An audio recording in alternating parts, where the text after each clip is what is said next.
Hello साथीहरू सम्पूर्णमा नमस्कार अनि वेलकम टु पिके ब्लग्स। आज चाहिँ हाम्रो टिमहरू एकदम रमाइलो ठाउँ, ब्युटिफुल ठाउँ अनि ब्युटिफुल मोमेन्टलाई क्याप्चर गर्नको लागि हाम्रो टोलीहरू चाहिँ अगाडि बढिसकेको छ।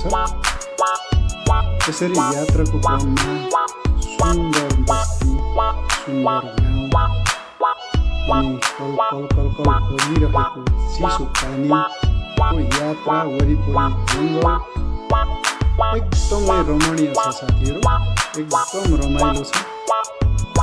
यसरी एकान्तमा सुनसान ठाउँ हरियाली बहुतै रमाइलो। आजको बसाइ चाहिँ हाम्रो यहाँ हो। आजको बसाइ यहाँबाट तल देखिने भ्यूहरूलाई निहाल्दा बहुतै आनन्द, एकदमै आनन्द थियो भने अब हाम्रो यात्रा अगाडि बढिसकेको छ। वरिपरि झार जङ्गल बिचमा सुनसान बाटो, एकदमै आनन्दको बाटोमा यात्रा अघि बढ्दै गर्दाखेरि थकाइ मार्ने